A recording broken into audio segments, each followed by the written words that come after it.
Hace ya una semana que en Francia se vive una auténtica pesadilla. Una ola de disturbios se apoderó de las calles y pese a la movilización de 45.000 policías y casi 4.000 detenciones de manifestantes, la llama no se apaga. Saqueos a comercios, viviendas y personas, automóviles quemados formando barricadas en las calles, toque de queda, transporte público suspendido, la gente recluida en sus casas con miedo y hasta el anuncio de la intervención gubernamental de las redes sociales y apagones selectivos de internet en regiones enteras. Escenas propias de Venezuela o Cuba. Sucede que desde que Emmanuel Macron gobierna el país galo, este escenario es increíblemente habitual.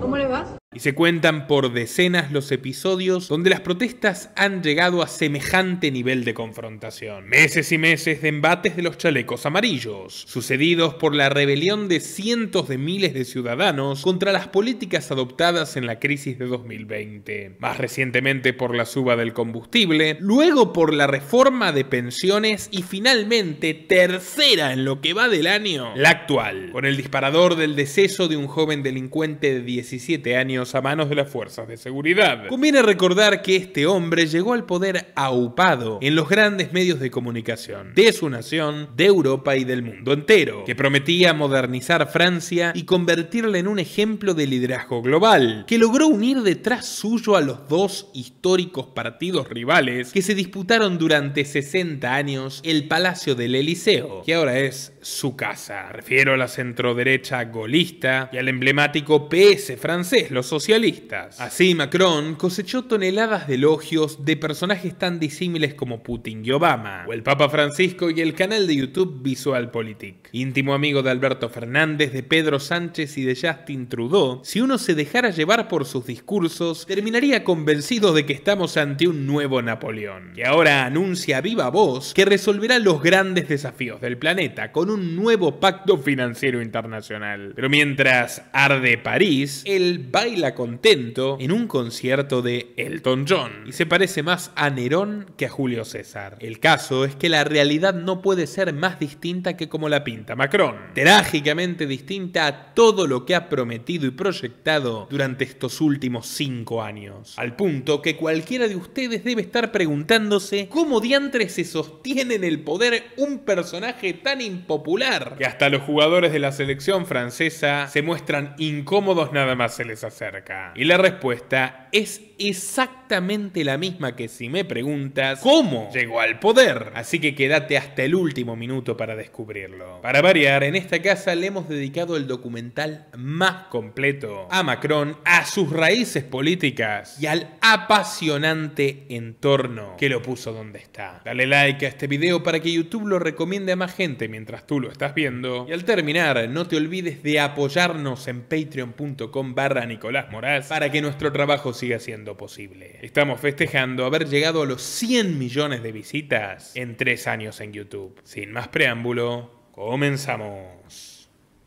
Suscríbete a nuestro canal cliqueando en el botón rojo y en la campanita de activar todas las notificaciones para no perderte ninguno de nuestros programas e investigaciones exclusivas. Emmanuel Jean-Michel Frédéric Macron nació el 21 de diciembre de 1977 en la ciudad de Amiens, al norte de Francia, hijo de la médica generalista Françoise Noguès y de Jean-Michel Macron, profesor de neurología en la Universidad Regional de Picardía. Rodeado de galenos, Emmanuel Macron es la oveja negra de la familia, el único que se dedicó a la política. Su hermano Laurent es radiólogo y su hermana Estelle es nefróloga. Como muchos otros políticos, Emmanuel Macron estudió en un colegio jesuita, La Providence de Amiens, perteneciente a la red de escuelas europeas de la Compañía de Jesús. Fundada en 1850, La Providence es la escuela de la burguesía picarda, el vivero elitista de los aristócratas locales, cuyo complejo de edificios forma a casi 2.000 alumnos por cada generación.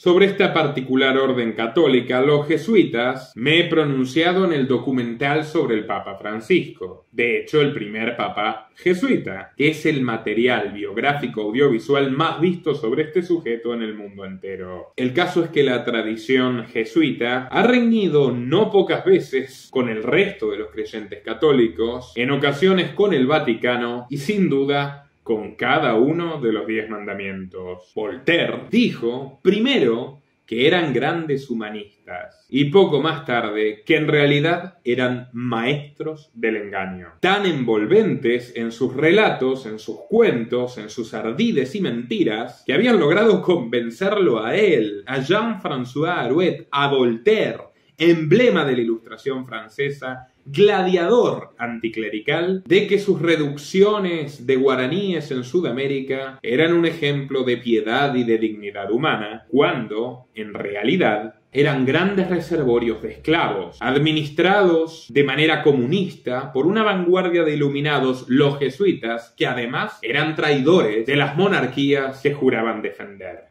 ya sea la francesa, la portuguesa o la española. No en vano todas le declararon la guerra. Ni más ni menos que Napoleón Bonaparte, en sus memorias, le atribuyó a los jesuitas el carácter de una organización político-militar que se disfraza con sotanas, que finge la fe y que es más propensa al exterminio de los seres humanos que cualquier oficial de cualquier ejército, superándose día tras día en su afán por conquistar el poder absoluto. Y lo dijo Napoleón, no Heidi. Al respecto, agregó Balzac, los jesuitas tienen la costumbre de no abandonar jamás a sus amigos, pero tampoco a sus enemigos, que persiguen hasta el último suspiro. Macron llegó a la Providence, a la escuela jesuita, en 1988. Con apenas 11 años de edad, y a los 12 eligió bautizarse por voluntad propia. Cito, fue una elección personal, ya que mi familia era secular y completamente ajena a cualquier creencia religiosa. Me mandaron allí porque querían que escale socialmente. Fue una revelación. Así lo explicó a la revista Le Vie en diciembre de 2016. Un ex compañero, de hecho, añadió que la de Macron no fue una conversión sincera, sino una artimaña para congraciarse con los profesores. Tenía fama de soplón y adulador de la autoridad. 12 años más tarde, dirigiría la Liga de Estudiantes Socialistas Ateos.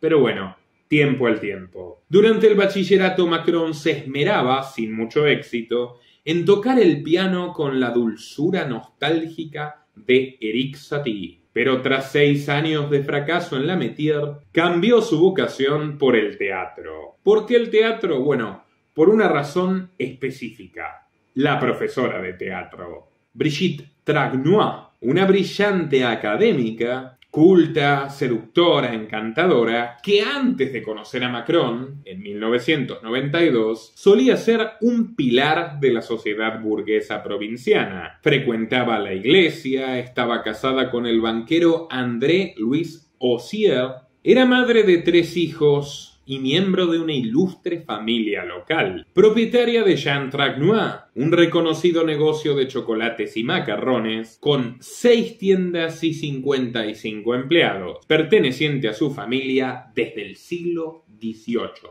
Lo sorprendente no es que el joven Emmanuel se enamorara de su maestra, 24 años mayor que él. Lo sorprendente es que dicho sentimiento fuera correspondido desde el primer día. En su libro autopromocional, Revolution, Macron relata que se enamoró tan perdidamente de esa mujer que le propuso como excusa redactar un libreto para una obra de teatro juvenil y así poder verla más seguido.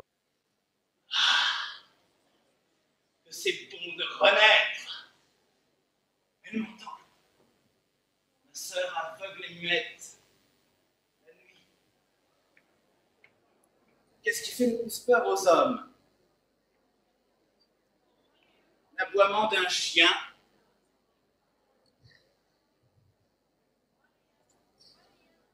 l'ombre d'un homme.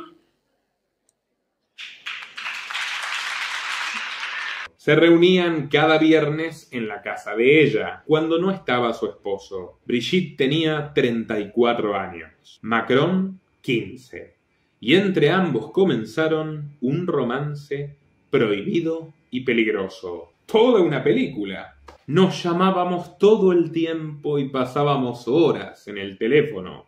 Recuerda la profesora, su actual esposa, la actual primera dama de Francia. Según reza en el panfleto, a pesar de los esfuerzos por mantener discreción sobre esta aventura, pronto se supo todo y se convirtió en el escándalo central de un pueblo aferrado a sus oscuras y aburridas costumbres tradicionales. Los padres de Macron comenzaron a recibir cartas anónimas, cargadas de oprobios, de insultos y de bromas maliciosas. La familia Macron fue objeto del ostracismo, como si estuvieran apestados. Varias veces la puerta de su casa amaneció escupida por los vecinos que de tanto en tanto le tiraban tomates podridos. Los padres de Macron le dijeron a Brigitte que por su culpa Emmanuel nunca tendría descendencia y le exigieron con amenazas que se alejara de él. Bueno, como Romeo y Julieta, pero intergeneracional. Una ley francesa que prohíbe las relaciones entre profesores y alumnos menores de 18 años pudo haberla enviado a la cárcel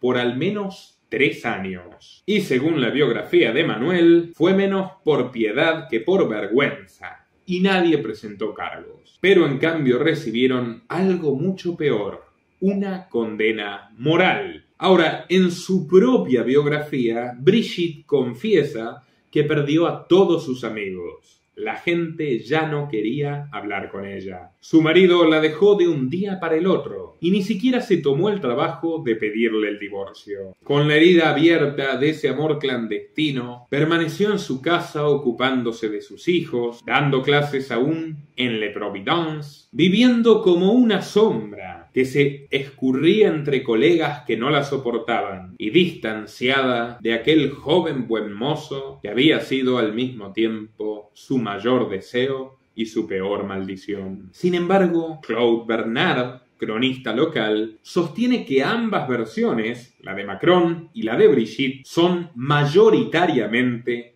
falsas. Según él, reunió 6 testimonios de personas cercanas al matrimonio Ossier-Trugnot, concluyendo que la verdadera razón de la furia colectiva fue que Brigitte y Emmanuel urdieron un plan siniestro para conseguir un divorcio rentable y quedarse con la fortuna del primer esposo, André, un hombre amable, sereno y muy querido por la comunidad. Nadie sospechaba por entonces que la profesora y el estudiante eran amantes, razón por la cual Emmanuel escribió en su cuaderno de notas un minucioso operativo para orquestar una falsa denuncia de violencia que lo libre de su rival y al mismo tiempo le embolse unos francos en su bolsillo. Brigitte diría que André la fue a buscar a la salida de un ensayo y que la golpeó ferozmente en un ataque de celos. Pero en realidad ella misma se propiciaría los golpes antes y el joven Emmanuel declararía como el único y casual testigo del hecho. Nadie sabe con certeza si la profesora se prestaría o no a esta macabra maniobra, porque fue prematura y afortunadamente desarticulada cuando un amigo de Manuel, Enrique,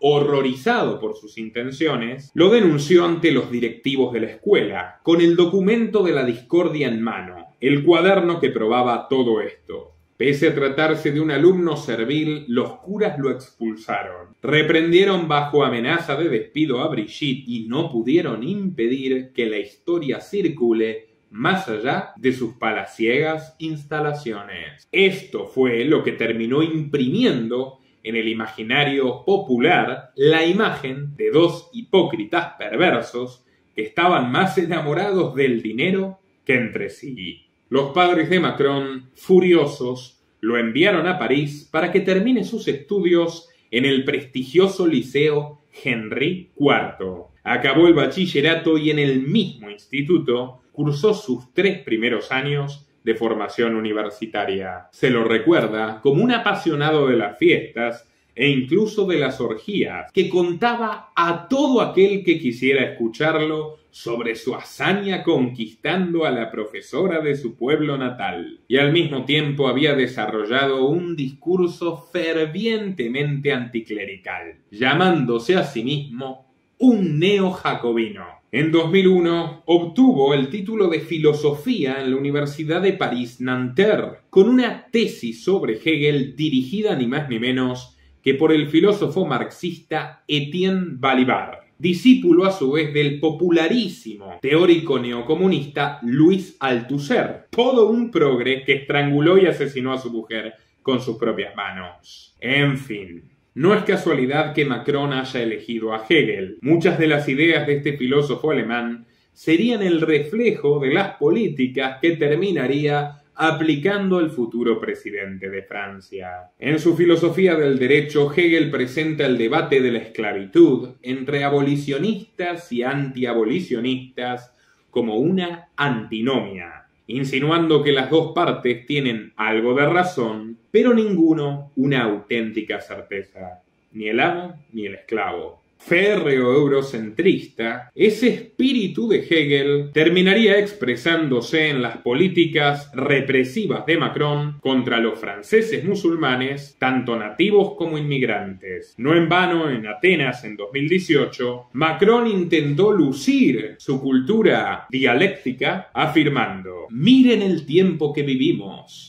Es el momento del que hablaba Hegel, el momento en que la noche cae y donde la lechuza de Minerva levanta el vuelo». Pero la verdad, señores, es menos elevada que el vuelo de aquella lechuza mitológica. La verdad es que Emmanuel Macron se licenció en filosofía porque reprobó no una, no dos, 3 veces su acceso a la selecta Escuela Normal Superior en aquellos tiempos, los albores del siglo XXI, cuando, no casualmente, se reencontraba con su amada profesora. En 2004, con 24 años, se convirtió en militante del Partido Socialista, contra las recomendaciones del delegado juvenil Benoît Lévy, que escribió de puño y letra que Macron era un charlatán peligroso, un intolerante carismático y un manipulador a grado extremo. Las autoridades del partido de aquel momento desoyeron las advertencias y le permitieron a Macron crear su pequeño club de jóvenes ateos con el sello de la Rosa Roja.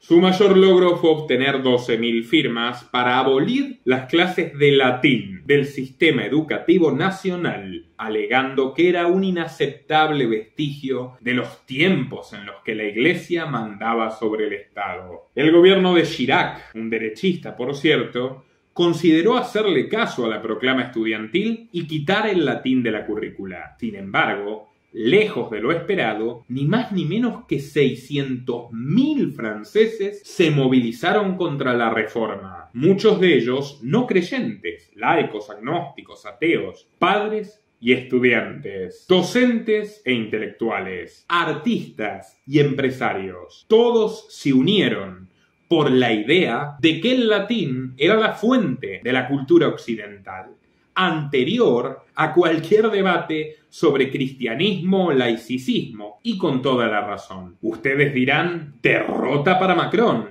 Bueno, no, todo lo contrario. Haciendo gala de su providencial audacia camaleónica, Emmanuel se hizo presente en la marcha contra la abolición del latín que él mismo había propiciado, sosteniendo que lo habían convencido de su error, que él era un joven abierto a escuchar, que rectificaba, y brindó un cálido discurso, plagiado en gran medida de Víctor Hugo, sobre la magnífica herencia grecorromana que vertebra a Europa, y especialmente a Francia. Así que el joven Emmanuel llegó a la plaza siendo abucheado como un enemigo del pueblo, y salió inmerso en un caluroso aplauso de la multitud. Increíble. Un político marxista, pero no de Carlos Marx, sino de Groucho Marx, el que dijo: si no te gustan mis principios, tengo estos otros para ofrecerte. Ese es Emmanuel Macron. Al año siguiente se recibió de politólogo, titulado a su vez como inspector de finanzas de la Escuela Nacional de Administración, donde se forman las élites francesas. En esta ocasión, su tesina fascinó al profesorado por tratarse de un elogio a la persecución tecnológica de los contribuyentes. Sí.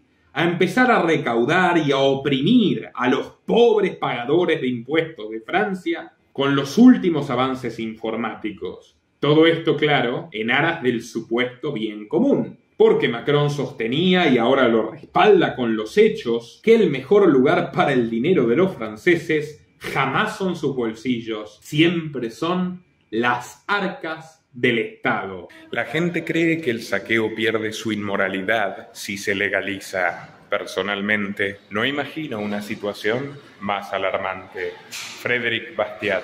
Claro está, que ignoraba, que ignora y que siempre ignorará por conveniencia a ese extraordinario economista liberal francés que fue Frédéric Bastiat, que ya dijo que cuando un funcionario público gasta 5 francos es porque un contribuyente, un ciudadano, tiene 5 francos menos en su bolsillo. El gasto del funcionario se ve, se verifica e incluso es aplaudido por la masa. Pero el robo del contribuyente, el gasto que el contribuyente no pudo realizar para sí mismo, no se ve.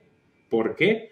Porque le impidieron realizarlo. Y es esta la maldición de Francia, que Bastiat supo contrarrestar con la enorme influencia de su magnífica obra, donde explicaba la economía en términos tan sencillos para que la pueda entender hasta un campesino, y que trajo una liberalización del pueblo francés que lo llevó a su mayor esplendor. Pero todo eso quedó en el olvido, y hace más de un siglo y medio los políticos franceses estrangulan al sector privado, castigan a los empresarios competentes, liquidan a los ahorristas y expulsan a sus personas más productivas con una burocracia creciente e interminable formada por sujetos más o menos parecidos a Emmanuel Macron. Pero bueno, sigamos. Desempleado y mantenido por su pareja, la veterana profesora Brigitte, Macron postuló con éxito a un programa de aprendizaje del Departamento de Estado norteamericano. Eran los años de Bush y el genocidio en Irak, y el joven francés, embelesado por el verde de los dólares, comenzó a publicitar abiertamente la importancia de que Francia se integre a la masacre. De hecho, por esa razón, en el año 2006, conoció a su futuro jefe político, el entonces alcalde de Toulouse, François Hollande. ¿Y en qué contexto se conocieron? Macron y Hollande. La embajada norteamericana convocó al Partido Socialista. Y los socialistas, tanto los veteranos como Hollande, como las jóvenes promesas, Macron, se unieron explícitamente en una disculpa por no haber logrado forzar al gobierno de Chirac a que apoye la invasión.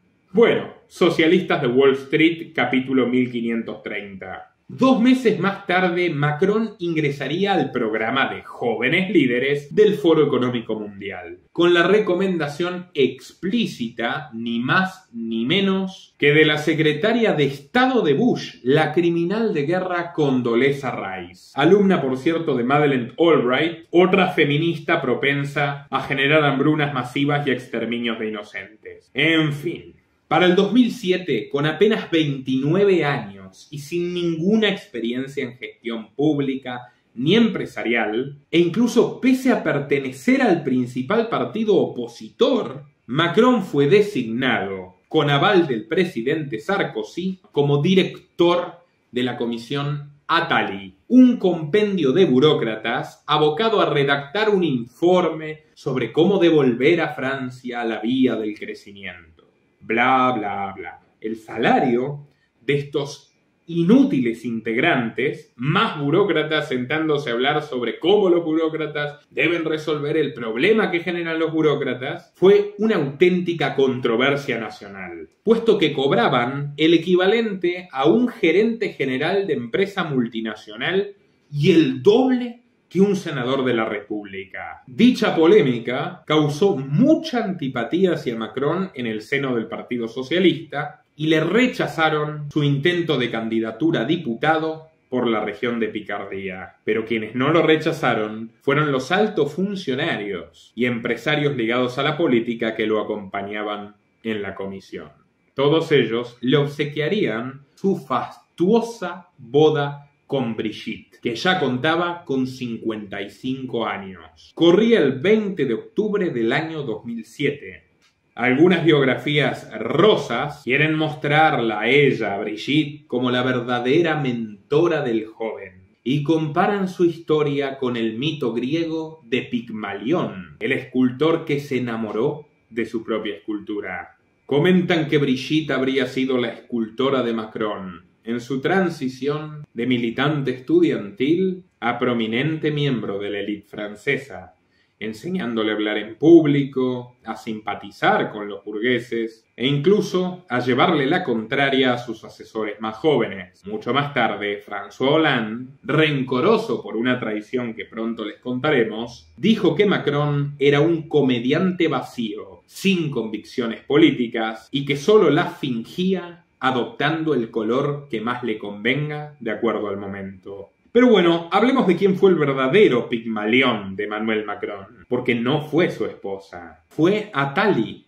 Jacques Attali, el funcionario que contrató a Macron y que bautizó con su apellido la fallida comisión planificadora para reformar económicamente a Francia. Entre los integrantes de este selecto club de ñoquis, como decimos en la Argentina, soquetes, en Paraguay, se encontraban el director ejecutivo de la caja de seguros AXA, Claude Babois, la jefa de la megacorporación nuclear Areva en l'Auvergne y también Peter Brabeck, por entonces CEO de Nestlé, que acababa de consolidarse como líder mundial de la industria del agua mineral con la adquisición de la exquisita marca argentina Villavicencio. ¿Cómo puede ser que semejante consejo de burócratas terminara liderado por el más ignorante y desconocido de sus miembros? Un jovencito de 29 años. Bueno, esto lo contesta el propio Attali en una entrevista registrada en el libro de Anne Fulda sobre Macron. Attali sonríe y dice: ¿Emmanuel Macron? ¡Ah! Yo soy el que lo vio. Yo lo inventé. Totalmente. Macron es la clase de sujeto que hará lo que tú le pidas sin chistar y al mismo tiempo tiene la habilidad social para convencer a quienes lo rodean de que esa es la decisión correcta. ¿Quién es Attali? Bueno, le han llamado el Kissinger francés. Una figura sombría que no solo influye en las antiguas Galias, sino que también da forma al futuro mundial. No es meramente Attali un portavoz de las poderosas redes globalistas, es uno de sus ideólogos. Sin la menor duda, Attali es un personaje verdaderamente fascinante, más que Macron, de hecho. Y si no, dímelo tú en los comentarios. Nació en el seno de una familia judía en el año 1943, cuando Argelia aún estaba sometida por el cruel yugo imperial francés. Al igual que Albert Camus, el afamado escritor y filósofo existencialista, y Jorge Bestringe, otro político multifunción, aunque menos exitoso y luego más conocido en España que en su país natal. Con 15 años de edad y recién llegado a París, Attali participó activamente en las interminables jornadas de protesta de 1968 y, de hecho, fue uno de sus más sinceros participantes, puesto que años más tarde admitió el verdadero trasfondo de mayo del 68, que iba mucho más allá de la supuesta rebeldía contracultural de la juventud. Aquí lo explica muy bien el profesor Miguel Ancho Bastos. Pero el apogeo llega después de la Segunda Guerra Mundial, con la aparición de Bretton Woods. También se estudia, que si estaba Keynes allí. Bueno, vamos a ver, el FMI, el Bretton Woods crea una serie de instituciones internacionales, crea el FMI, crea el Banco Mundial, otro tipo de cosas, y establece unos sistemas de cuota y más o menos no derivado de Bretton Woods, pero derivado de la política exterior americana, se crean los llamados planes Marshall y consigue desmantelar el Imperio Británico y Estados Unidos se consolida como potencia mundial. Y esto es una política imperialista. Es normal, es el juego de la política. Y Estados Unidos crea estas instituciones, el Fondo Monetario Internacional. Estados Unidos tiene poder de veto en esas instituciones. Estados Unidos históricamente asigna las cuotas de participación a cada uno de estos elementos. O sea, el FMI y el Banco Mundial son como herramientas económicas, digamos, del poder americano. ¿Cuál es el otro rasgo de Bretton Woods? El Bretton Woods es santificar al dólar como moneda de referencia. Como saben ustedes, el sistema de Bretton Woods consistía en un sistema que dólar igual a oro, y las reservas de mis países, las reservas de los bancos centrales franceses, italianos, alemanes, etcétera, tenían que ser en dólares, y esos dólares teóricamente eran redimibles en oro. Eso era el sistema de Bretton Woods. Pero todo ese sistema de oro igual a dólar, eso claro, fue jauja. Los gobernantes americanos empezaron a inflar y empezaron a exportar buena parte de sus dólares al resto del mundo, que los acumulaban en sus bancos centrales.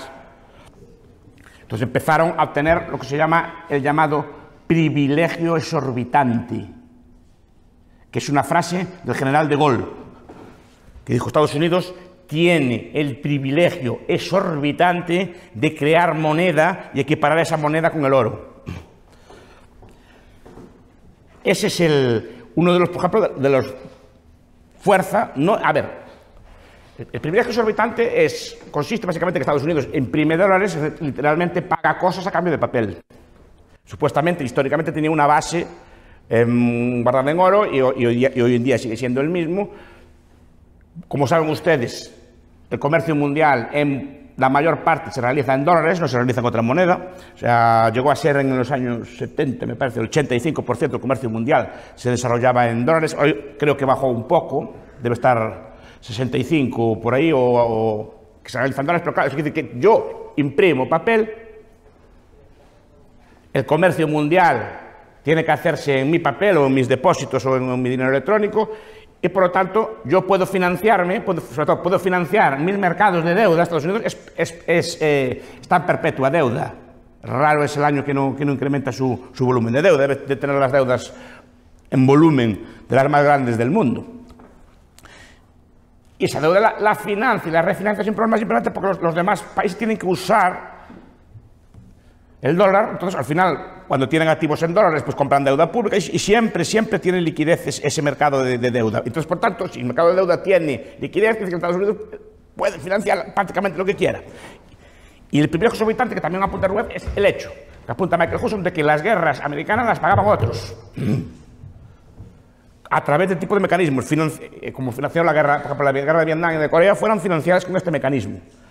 Hasta esto es un privilegio, por ejemplo, es un mecanismo económico, es decir, que tienes que usar mi moneda y yo la defiendo con la fuerza, si hace falta. Defiendo mi moneda con la fuerza, es decir, y mi moneda la tienes que usar tú en tus transacciones. Había aquellas cosas que gustaban a mí cuando era pequeño, de los eurodólares, que no sabía muy bien qué eran, y estas cosas así, pero sé que eran dólares depositados en bancos europeos, pero sé que de ahí Estados Unidos sacaba privilegios, sacaba una cosa, que no tiene por qué ser muy grande, pero era un privilegio en el sentido de que permitía financiar tus guerras y tus gastos sociales, la guerra contra la pobreza y la guerra económica, con préstamos, de hecho, de otros países, que realmente estaban haciendo una redistribución a gran escala. En los años 60, a De Gaulle se enfadó, estaba asesorado por un economista que a mí me gusta mucho, creo que en esta sala es bien conocido, que es Jacques Rueff. Jacques Rueff escribe unos libros muy duros, El pecado monetario de Occidente, por ejemplo, que critica con dureza el sistema de Bretton Woods y habla de volver al viejo patrón oro, no quiere el sistema de patrón dólar. Y se lo devuelven finamente.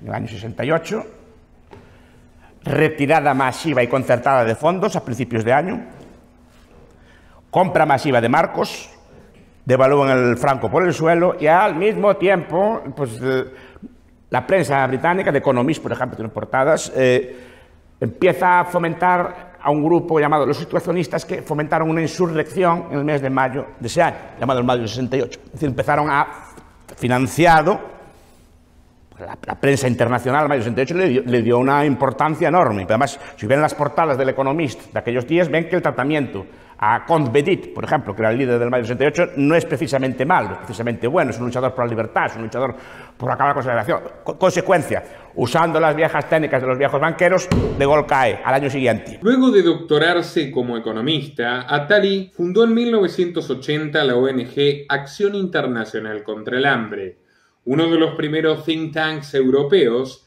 apoyados por la Fundación Soros. Fue el principal consultor del presidente François Mitterrand, un veterano socialista de raíces en la ultraderecha, que se sostuvo durante 16 años en el poder, siendo el gobernante democrático que más tiempo estuvo al frente de Francia, y esto no hubiera sido posible, según el diario Le Monde, sin la ayuda de Attali, un Maquiavelo socialista. Attali fue y es un acérrimo partidario de la Unión Europea, laboratorio de gobierno mundial en sus propias palabras, y jugó un papel clave en la adopción del euro en 1998. Ojo, también promovió las campañas de distintos eurodiputados, como Emma Bonino, aquí en la foto recibiendo un premio de manos de George Soros, y Daniel Cohn-Bendit. ¿Quién fue Cohn-Bendit? Bueno, Daniel Rojo, como le decían en su juventud, fue el rostro visible de mayo del 68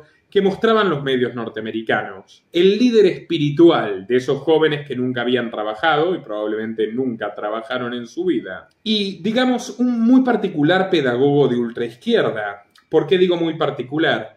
Porque, por repugnante que les parezca, pueden googlearlo y verlo por ustedes mismos, Cohn-Bendit escribió un libro sobre su método de enseñanza a niños de un jardín de infantes comunitario en la Europa de los años 70, lo que implicaba ni más ni menos que el ejercicio de la pederastia y la estimulación sexual temprana de muchachos de apenas 5 años, de quienes el perverso y enfermizo Cohn-Bendit, hoy rico y todavía eurodiputado, decía que se habían enamorado de él. Bueno, así son las personas que tienen el poder en el mundo. En fin, dueño de una fortuna incalculable, Attali fue citado por Bill Clinton como un inspirador del nuevo orden global que nació tras la caída del muro de Berlín. En lo que respecta a Francia, saltó de gobierno en gobierno, ponderado como una voz clave en materia de relaciones internacionales, tanto para la socialdemocracia como para la centroderecha. Amigo personal de Klaus Schwab, quien le presentó al joven Macron, Attali dirigió Eureka,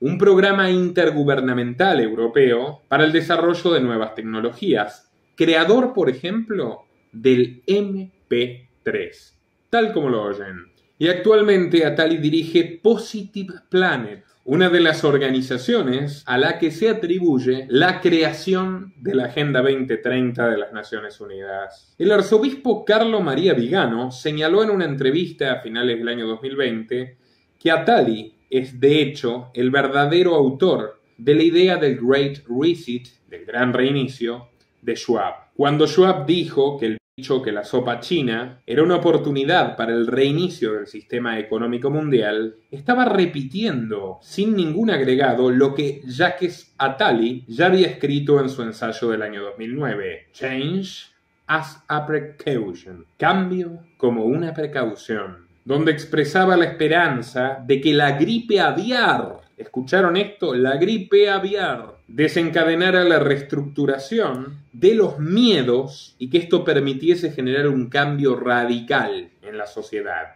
La historia, escribió Attali, nos enseña que la humanidad solo evoluciona significativamente cuando realmente teme. Toda una declaración. No debe sorprenderles que el actual intermediario entre Francia y Rusia, con razón de la guerra, designado por su discípulo Macron, sea ni más ni menos que Jacques Attali. Políglota perfecto, domina 12 idiomas y escribió más de 40 libros, algunos de los cuales podrían describirse como utopías oscuramente proféticas. En su libro Diccionario del siglo XXI, publicado en 1998, Jacques Attali describe una futura que permita establecer una fuerza policial mundial. Yo leí esta obra y vi las influencias de Albert Camus, les recomiendo de hecho La Peste, y de Foucault, que se pronuncia sobre la biopolítica y sobre el control totalitario a partir de la idea de salud pública en su providencial ensayo Vigilar y Castigar.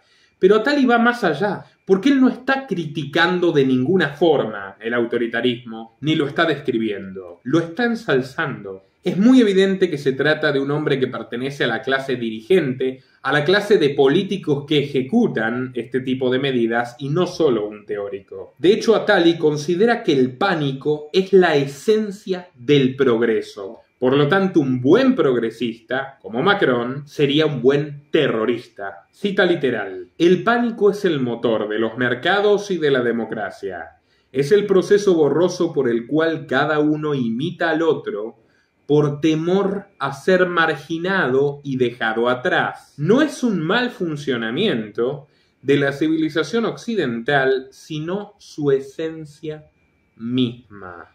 En el capítulo titulado República, Attali aborda un futuro de naciones sin fronteras, afirmando que es importante inventar una república platónica, sin territorio ni muros, diaspórica, y luego sueña con que toda persona algún día tendrá el derecho a un ingreso digno pagado por el Estado, independientemente de cualquier actividad que realice.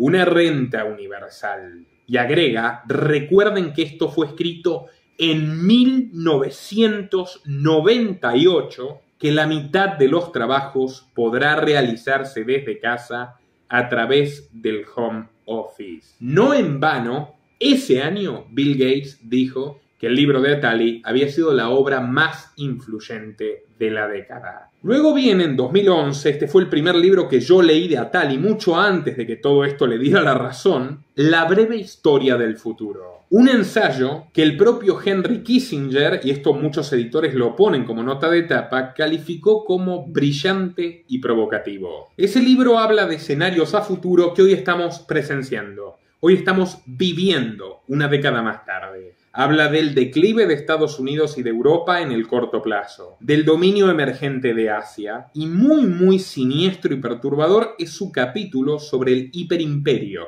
en el que vaticina una sociedad controlada por la nanotecnología, que permitirá almacenar mayor cantidad de información y energía en menos espacio, y gastar a su vez menos recursos. He aquí la última propuesta de Bill Gates que ha escandalizado a todo el planeta, inspirado en Attali, que son los tatuajes electrónicos para reemplazar los smartphones por tecnología insertada, integrada al ser humano. ¿Cuál marca de la bestia?, dirán los religiosos, o sello de los campos de concentración, diremos los liberales ilustrados. En fin, este libro de Attali es muy bueno, la verdad yo lo recomiendo, por más que lo haya escrito un ser nefasto. Él va explicando cómo a lo largo de la historia hubo imperios dominantes, con corrientes contrahegemónicas, y que todo esto se basaba en el dominio de cierta tecnología. En el 1200 los belgas con el timón de Codaste y un dominio comercial y militar compitiendo con genoveses y venecianos. Luego les ganaron los venecianos a partir del galere de mercado, un avanzado navío, y se disputaban los mares con China. Luego el centro o el corazón del mundo para el 1600 fue la imprenta, otra vez los belgas disputando con China, Portugal y Sevilla. Luego vino Génova y la contabilidad, con la cual le ganaban a franceses y españoles. Luego Ámsterdam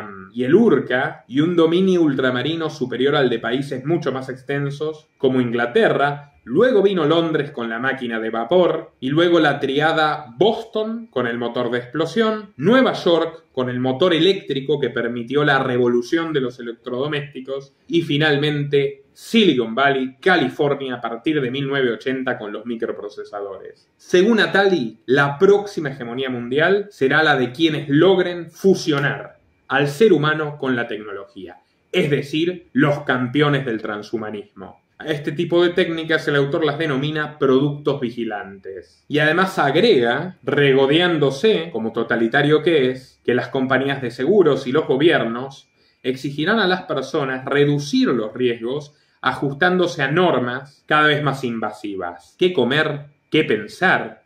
¿Cómo consumir? cómo evitar catástrofes naturales, industriales o despilfarro de energía. Para asegurarse que todo el mundo cumple estas normas, Attali dice que comenzará el proceso de hipervigilancia. Según él, para 2050, los productos vigilantes pasarán a ser autovigilantes. Ya no se controlará el consumo de agua desde el edificio, sino directamente desde el cuerpo humano. Y así las máquinas terminarán reemplazando a médicos y profesores. Otra hipótesis del libro de este mentor de Macron, de este verdadero Rasputín de Macron, de este hombre que manda más en Francia de lo que realmente manda Macron, Attali, aparece el capítulo llamado Las armas del hiperconflicto, donde sostiene que las nuevas armas de combate, año 2011, serán químicas, lógicas, electrónicas y nanotecnológicas. Nanobots del tamaño de una mota de polvo llevarán a cabo misiones de vigilancia sigilosa y atacarán las células de los cuerpos enemigos. Según el autor, en 30 años, 15 países tendrán armas atómicas. Primero Irán, luego Japón, y más tarde Egipto, Turquía, Indonesia, Australia, Brasil y Arabia Saudita. No vayan a creerse que este hombre vivió en absoluta tranquilidad escribiendo estas cosas. Como no se perdió de los buenos negocios, tuvo sus conflictos judiciales. En 2001 fue detenido y transferido a la sección financiera del Palacio de Justicia de París, sospechado de tráfico de armas y malversación de fondos de una empresa vinculada al caso Angola Gate. Una trama que implica a 42 políticos franceses en la venta de armas a Angola, violando un embargo interpuesto por las Naciones Unidas. El juicio se centró en 790 millones de dólares de armas, incluyendo químicas, que ingresaron al país africano entre el 93 y el 98, momento álgido del conflicto entre las tropas del presidente angoleño, criminal de guerra, Eduardo dos Santos, y los rebeldes de la Unión Nacional para la Independencia Total. Attali era presidente de la financiera internacional European Bank for Reconstruction and Development y se habría cobrado un soborno de $140.000 por esta operación. Pagando un importe similar de fianza, se salvó de la cárcel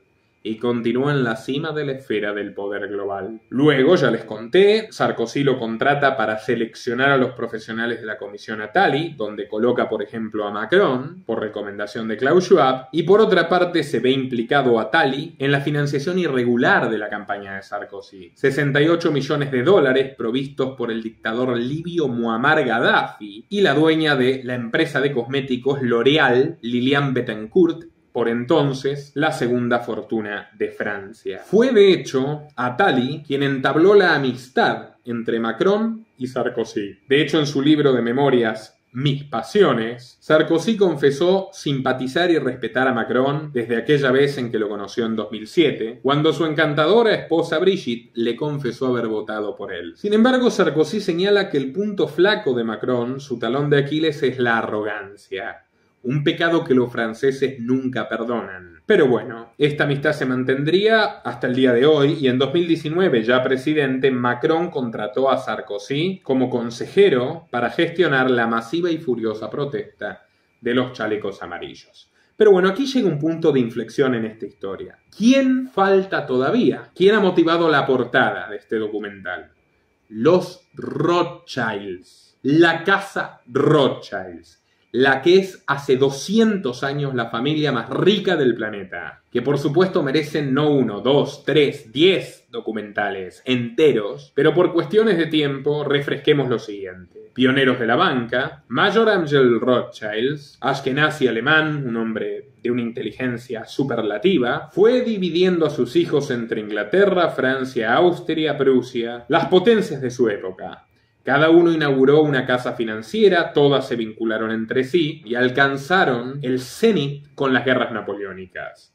Financiaron a todos los bandos en disputa: Inglaterra, Francia, Prusia, Rusia de Alejandro II, etc. Contrataron personalmente al canciller de Napoleón para que luego lo traicione, el marqués de Talleyrand, realmente un yaqués Attali de la época, que había sido ni más ni menos que tesorero de la iglesia en la época de la monarquía, que cuando fue la revolución salvó el cuello entregando los bienes de la iglesia a los jacobinos, que terminó convirtiéndose en embajador jacobino en Estados Unidos y haciendo negocio con la venta de esclavos, que luego vuelve cuando hay un golpe contra los jacobinos y se convierte en canciller del directorio y que es realmente el que inventa a Napoleón. Bueno, los Rothschild le pagaron a este personaje para asesorar a Napoleón en las coordenadas que necesitaban para hacer negocios. Y cuando a Napoleón se le soltó la cadena de la megalomanía, se volvió un loco del poder, utilizaron a Talleyrand para conspirar contra Napoleón y vaya que lo lograron. Talleyrand terminaría siendo de hecho primer ministro de Francia luego de que se derroque y se encarcela a Napoleón.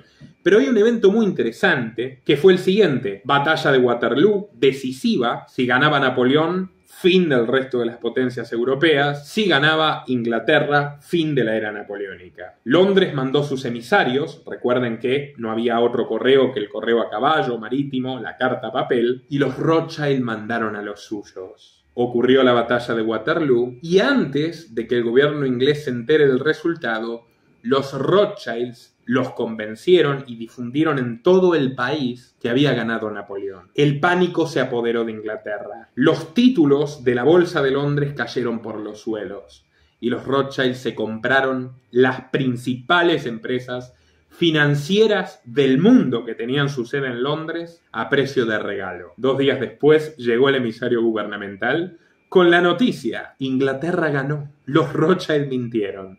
Pero para entonces, cuando se disparan drásticamente las cotizaciones bursátiles, los Rothschild ya eran los auténticos emperadores del mundo. Así se hicieron los dueños de los ferrocarriles de Francia y de Inglaterra, los pioneros de la deuda externa latinoamericana, los financistas de la revolución bolchevique, los creadores del Estado de Israel y, entre muchísimas otras cosas, la casa Rothschild francesa organizaba fiestas desopilantes con disfraces siniestros, con muñecos de bebés decapitados en las mesas y brindando con los vinos franceses, californianos, chilenos, mexicanos y mendocinos de bodegas que se han comprado por todo el mundo, recibieron a un nuevo hijo para su familia. De la mano de Jacques Attali apadrinaron al ambicioso Emmanuel Macron, que en septiembre del año 2008, tan solo 10 días antes de la caída, de la quiebra de Lehman Brothers y de la gran crisis mundial, los Rothschild contrataron a quien hoy es su mejor empleado y además el presidente de Francia.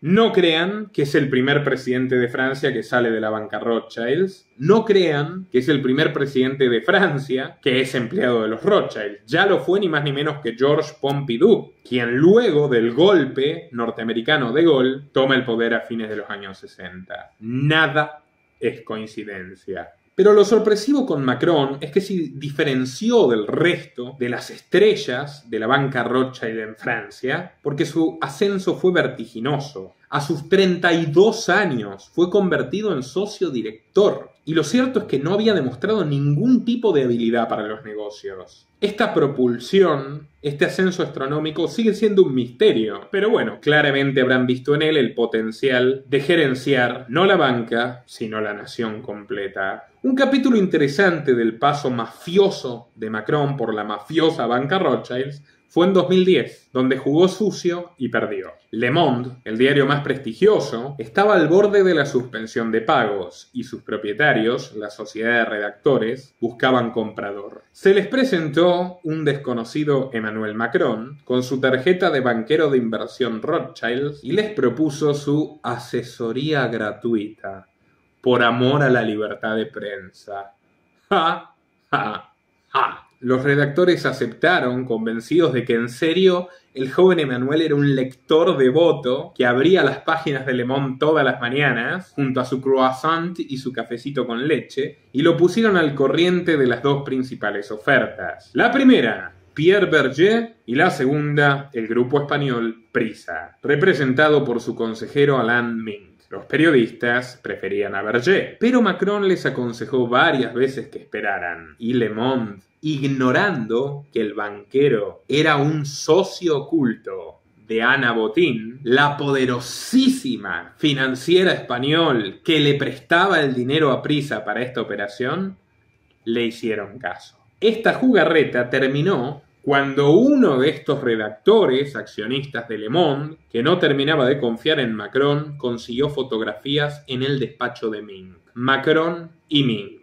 Y allí fue cuando Macron salió corriendo, esto no es una broma, e intentó ocultarse en la azotea mientras se tapaba el rostro. Para colmo de males, Le Monde descubrió que Macron les había reenviado propuestas que firmaba él, pero habían sido ni más ni menos que escritas en la mismísima computadora del delegado de Prisa. A pesar de su estrepitoso fracaso, los Rothschilds no paraban de venderlo a la élite francesa como un Mozart de las finanzas. Aunque las ganancias oficiales que Macron le reportó a los Rothschild en aquella época se resumen a un solo trato importante, que a su vez fue traído en bandeja por su participación en la Comisión Attali, la venta de Nestlé. A principios de 2012, Pfizer, Pfizer, el gigante farmacéutico estadounidense, puso a la venta su división de nutrición infantil. Nestlé era candidata y recurrió a Rothschilds y compañía para gestionar la negociación. Macron ya había forjado una amistad con el CEO de Nestlé, Peter Brabeck, que fue quien de hecho le encomendó que se encargue de la fusión. Y con 9.000 millones de euros en total, Macron se cobró una generosa comisión de 2.4 millones y terminó amigo, al mismo tiempo, de quienes pretenden monopolizar el agua del mundo y quienes, bueno, se dedican a lo que ya sabemos. En el libro Les Macron, Caroline Derrien y Candace Nedelec indican que el joven banquero le confesó a un amigo que realmente nunca había descubierto cómo funciona el mundo de la banca y que su éxito con Nestlé se basaba en relaciones públicas y amistades políticas, careciendo por completo del menor conocimiento técnico. Bueno, un tecnócrata sin técnica. La verdad que este Macron podría ser argentino. Si faltara algo en esta operación exitosa, también hubo fraude. Según la investigación del periodista Jean-Baptiste Ribois, Macron se cobró entre 5 y 10 millones de dólares adicionales a su comisión oficial y esta suma nunca fue declarada al fisco. Los Rothschild siempre estilaron este tipo de remuneraciones extra que se depositaban en el extranjero. Según el portal Of Investigation, Macron declaró en 2017 un modesto patrimonio de 156.000 euros, siendo el candidato más pobre de los comicios. Aunque, extrañamente, se compró un apartamento en París cotizado por 900.000 euros en el año 2007 y una pequeña mansión en Le Touquet por 1.4 millones en 2015. Y créanme, esto no sale de la fortuna chocolatera de su esposa, que de hecho fue desheredada por el odio que le generaba a su familia la figura de Macron. El 15 de mayo del año 2012, y por indicación directa de Michel de Rothschild, Macron fue nombrado secretario general adjunto de la presidencia, mientras el ala izquierda del Partido Socialista criticó ferozmente su designación. Es un error terrible potenciar esta clase de colaboradores. Se trata de un oligarca que a la primera oportunidad nos enterrará, comentó la senadora Marie-Noëlle Lienemann. Y no se equivocaba. Su verdadero papel en el Eliseo durante el gobierno de François Hollande, otro criminal de guerra, qué sorpresa, fue mantener el nexo de la política con las grandes corporaciones. Macron es nuestro relevo, nuestro teléfono directo al presidente, dijo Stéphane Richard, presidente y director ejecutivo de Orange, la enorme compañía de telecomunicaciones de Francia. Y así fue como Macron se cobró revancha contra los periodistas, entablando una amistad sin igual con Pierre Berger, el nuevo y reluciente propietario de Le Monde.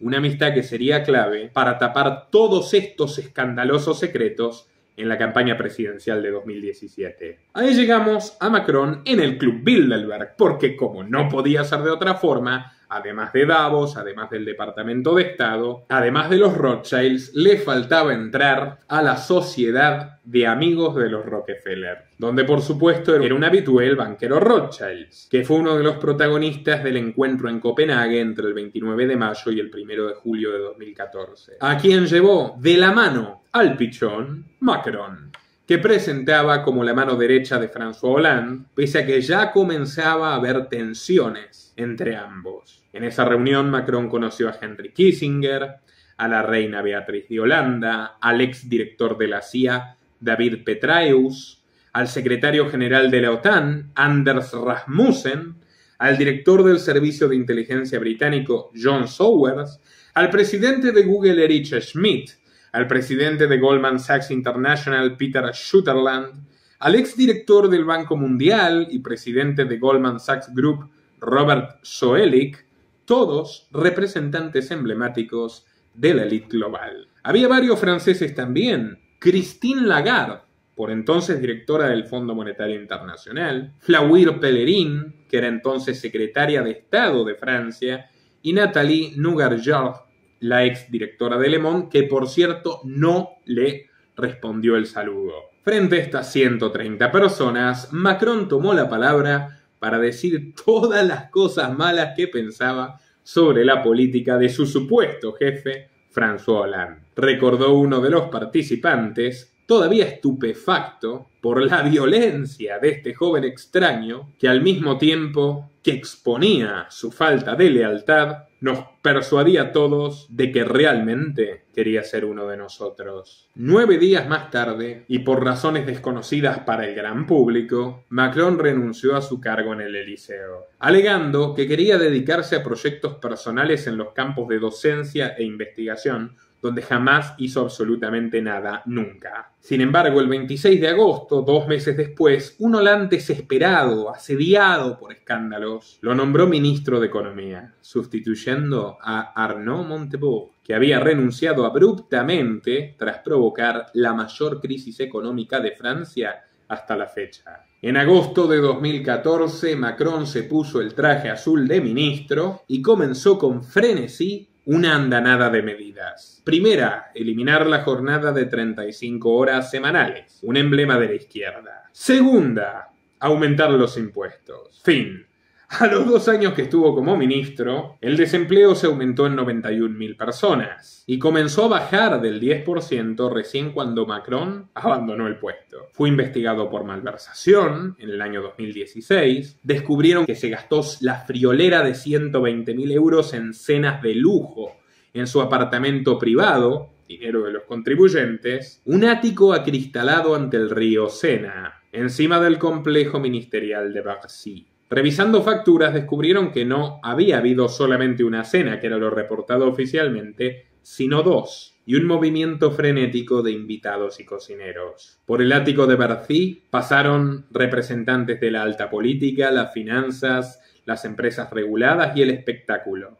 Una gigantesca operación de agasajo y seducción que le granjearía, al mejor estilo Rothschilds, una red de apoyos en su camino a la presidencia. Para abril del 16, cuando Hollande era un cadáver político y el propio Hollande comenzaba a preguntarse si no había sido Macron su entregador y sepulturero, el ministro renuncia y crea su partido. En Marcha, un movimiento político sin ideología declarada que se proclamó por fuera de los marcos comunes y que se oponía al tradicional eje izquierda-derecha. Todo esto con un discurso patético que intenta reivindicar las teorías de Hegel sin la menor altura. ¿En quién dijo que se inspiró? En Ciudadanos de España, hoy extinto.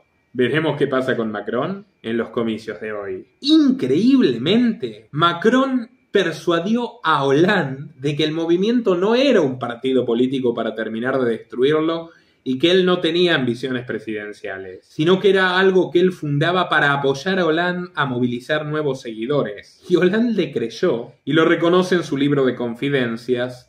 Un presidente no debería decirlo. Se llama así el libro, literalmente. Un presidente no debería decirlo. 4 meses más tarde, Macron le dio la espalda al presidente y se lanzó a su campaña electoral. Para entonces, Hollande comprendió el peso de la traición y descubrió que sus mejores cuadros políticos se habían ido con Macron. Hollande para ese entonces detestaba a Macron. Fanático de las mujeres jóvenes, se reía de su esposa, a quien llamaba la vieja. En una cena le dijo, burlándose a Macron, que debía presentarse a las presidenciales de 2017 antes de que se quede sin primera dama, aludiendo a que su mujer era tan vieja que podía morirse. Bueno, ya vemos que Hollande también una joyita, un personaje maravilloso. Macron le devolvió la gentileza cuando asumió la presidencia, recortándole los 200.000 euros que el Estado le otorgaba a su fundación. En fin, con el lanzamiento de En Marcha, el nuevo partido de Proveta, Emmanuel Macron se enfrentó rápidamente con un obstáculo. El partido era joven, carecía de representación en la asamblea y por tanto estaba vedada la posibilidad de obtener la financiación pública que sí tenían los demás candidatos. Tampoco tenía activos inmobiliarios que sirvieran como garantía para un préstamo bancario oficial. Por lo tanto, la única forma de financiar legalmente su campaña era apelando a las donaciones particulares. Desde el inicio, la estrategia de recaudación de fondos de su equipo estuvo orientada definitivamente a los aportantes adinerados, aquellas personas capaces de extender un cheque de 7.500 euros, el máximo que un individuo tiene derecho a aportar según la ley francesa cada año. Usando datos obtenidos recientemente del Comité Nacional de Cuentas, se pudo rastrear paso a paso el historial financiero, al menos declarado, de la campaña de Macron. Recaudó 15 millones de euros entre marzo de 2016 y diciembre de 2017. Nunca un candidato francés había recaudado tanto dinero de aportantes voluntarios partiendo desde cero. El 48% de esos 16 millones se obtuvieron gracias a 1.200 personas, que cada una de ellas donó más de 4.500 euros. Esos grandes cheques, en suma, representaron la mayor parte de los recursos disponibles de la nueva fuerza destinada a decidir los destinos de Francia. ¿De dónde vinieron esas suculentas donaciones? Bueno, como es natural, de sus amigos. Alexander Bompard, CEO de Carrefour, una cadena de supermercados que, de hecho, fagocitó a varios competidores utilizando argucias burocráticas de políticos comprados en toda América Latina. Christian Dargent, exdirector de BNP. Bernard Moreau, de Morgan Stanley, ni más ni menos, que acabó uniéndose al equipo de campaña. Tamir Assaf, CEO de HSBC, un musulmán a quien Macron sí tolera, y que de hecho organizó el 8 de septiembre de 2016 en su casa de Londres una cena con millonarios franceses para conseguirle más aportantes. François Enrot, vicepresidente de Banca Rothschild, y el mismísimo David de Rothschild sin disimulo. Ahora, el portal de investigación de Founding, Wikistrike, indica que muchos de estos magnates dieron cantidades aún más altas por debajo de la mesa. David Rothschild, 976.000 euros, una jugada muy ambiciosa para lo que refiere a Europa. Solo en Estados Unidos los Rothschild han puesto tanto dinero en los últimos años. Goldman Sachs, 2.3 millones, ni más ni menos. Y George Soros, 2.1 millones. Más que duplicando el aporte de Rothschild. Esto está respaldado en 14 correos electrónicos del escándalo llamado Macron Leaks. Uno de ellos, fechado el 1 de marzo de 2017, deja entrever que hay un enlace directo Macron-Soros a través de Attali, como no podía ser de otra forma. El periodista de investigación Pierre-Antoine Plaquevent ha dedicado un libro notable a Soros, publicado en 2018, y afirma que en su cruzada europea por la sociedad abierta, que es un eufemismo para hablar del totalitarismo progre, Soros tiene como aliado fiable número 1 a Emmanuel Macron. Hay varios vínculos entre los dos, y hoy ese vínculo ha pasado a la siguiente generación. Alexander, el hijo de Georgie, historiador de Harvard, niño mimado de la familia y designado por su propio papá como el continuador de su obra en las Open Society Foundation. Del mismo modo que Alexander Soros es quien dirige directamente la relación del lobby con Kamala Harris, la vicepresidenta norteamericana, o con Pedro Sánchez, el presidente español, o con Martín Guzmán, el ministro de Economía argentino, o con Marcelo Ebrard, el canciller mexicano, lo hace con Macron, a quien trata, a diferencia de los anteriores, no como un empleado, sino de tú a tú, como un colega. De hecho, se releva que mantienen comunicación semanal por WhatsApp.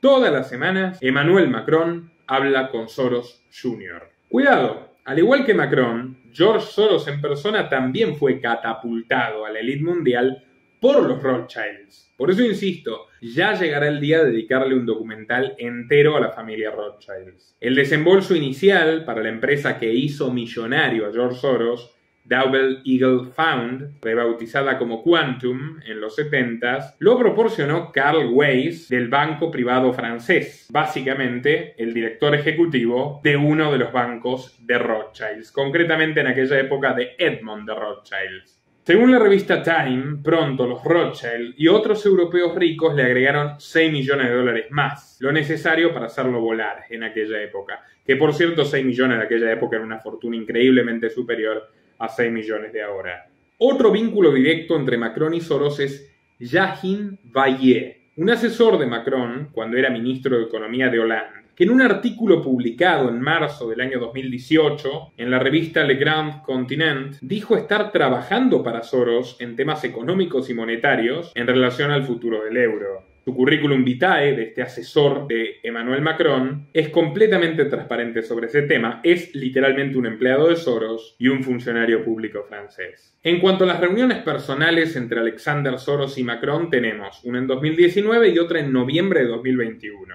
No son muchos los presidentes que hayan recibido en más de una ocasión, siendo presidentes, oficial y públicamente a los Soros. Bueno, Macron es uno. Y de hecho lo publicó en Facebook. Cita literal: fantástico ponerse al día con Emmanuel Macron, durante la inauguración del segundo Foro Anual de la Paz en París. Y en 2021 hizo lo propio en Twitter, publicando algunas fotos del nuevo encuentro. No es una mera anécdota. El hoy vicepresidente de la Open Society y el líder joven global número 1 de la edición 2018 de Davos también lleva adelante la oficina de Global Witness, una ONG que combina ecología y corrupción a gran escala, y es uno de los administradores del International Crisis Group, junto a figuras influyentes en la gobernanza euroglobalista, un organismo de control geoestratégico que produce informes sobre zonas de conflicto mundial y que, por supuesto, también fabrica conflictos mundiales.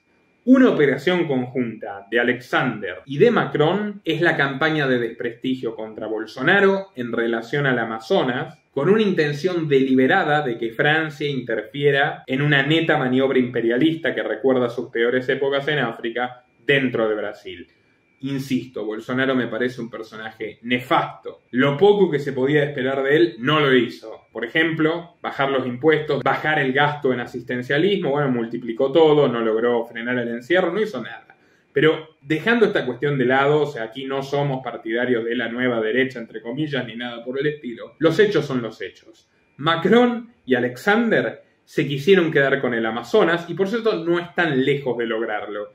Al respecto, recuerdo un informe realizado por el colega Ezequiel Kessel de Amos del Mundo. Pero bueno, sigamos. No solo fue el poder financiero el que encumbró a Macron, que insisto era una persona totalmente desconocida para los franceses. Aún habiendo sido ministro de Economía, nadie sabía ni siquiera cómo escribir su apellido. Macron no solo tuvo de su lado al poder financiero, sino también al mediático. Otra de las amistades entrecruzadas con Attali es la de Henri Hernand, financista de los think tanks La República de las Ideas y Terranova, y accionista del semanario Le Premier. Añadamos a esta agenda activa, muy activa durante la campaña y otra vez en esta campaña de 2022, el señor Pascal Wehrlot, fundador del canal Pink TV y comprador de la cadena número 23, que en 2010 invitó a cenar a Macron y le presentó a las 3 personalidades que acababan de comprar el grupo Le Monde, el mismo grupo que estaba boicoteando antes Macron.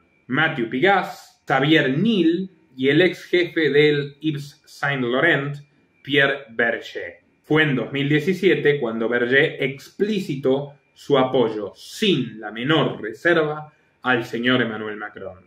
Todo esto explica cómo un oligarca proveniente del seno de la mafia Rothschild obtuvo una extraordinaria cobertura mediática, tanto en la derecha, incluyendo al diario que trató de estafar Le Monde, como en la izquierda. En enero del 17, la revista Challenges destacaba al candidato ventajosamente frente a sus competidores con el título Izquierdas, un bulevar hecho para Macron. El apoyo incondicional de la revista, y en particular de las plumas alquiladas de Maurice Safran y Bruno Roger Petit, exasperó incluso a los empleados. El 13 de abril, en plena campaña electoral, Macron fue el invitado estrella de la segunda cumbre organizada por la revista. El seminario Marion, el 21 de febrero de 2017, calculó que el canal BFM TV, uno de los principales de Francia, había transmitido 426 minutos del discurso de Macron durante sus respectivas reuniones, en comparación con los 440 minutos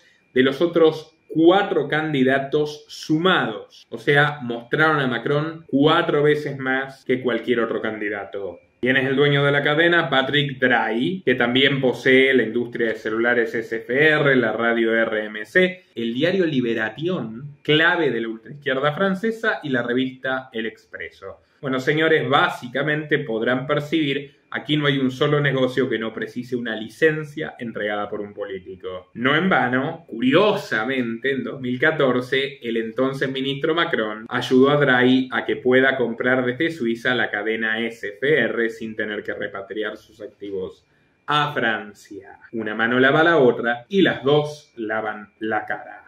La influencia mediática fue obscena. La firma Dentsu Consulting señala que entre el 1 de abril y el 30 de septiembre de 2016, el candidato Macron recibió el 42% de la participación de voz en los medios de Francia. Mientras que en las redes sociales, que en ese entonces eran todavía un poco más espontáneas y reflejaban el pensamiento genuino de la gente de a pie, solo alcanzó el 17%. ¿Quién fue su principal rival y quién es nuevamente ahora en 2022 su principal rival? Muy cerca de destronarlo, de hecho, lo que está preocupando a todo el aparato mediático, Marine Le Pen. Y son muchos los politólogos e intelectuales que están seguros de que si no fuera por la prensa, Marine Le Pen habría sido la presidenta de Francia. Y que ella fue, es y posiblemente seguirá siendo la enemiga número 1 de Emmanuel Macron. Nacida en 1968, ni más ni menos, el 5 de agosto, Marine vivió buena parte de su vida a la sombra de su padre, un hombre muy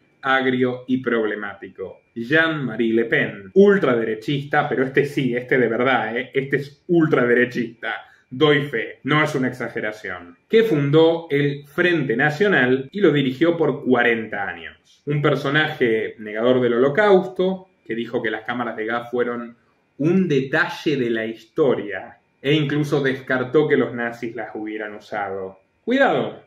Pese a su feroz antisemitismo, a sus modos toscos, groseros, el caballero tuvo una virtud en términos de marketing político. Fue un pionero en explotar la xenofobia contra los árabes y los africanos, que tras un siglo y medio de explotación y saqueo sistemático por parte de los imperios europeos, entre los cuales destaca por encima del portugués y del inglés el francés, liderando las torturas y los crímenes de lesa humanidad en África, fueron llamados árabes y africanos, francófonos, a realizar los trabajos que nadie quería en Francia. Los trabajos de poca paga, que requieren poca calificación y que ningún francés quiere realizar, aunque sea un francés inútil, porque los franceses están acostumbrados a vivir del Estado. De las subvenciones socialistas, que de hecho no podrían haber mantenido tanto tiempo si no fuera por las colonias.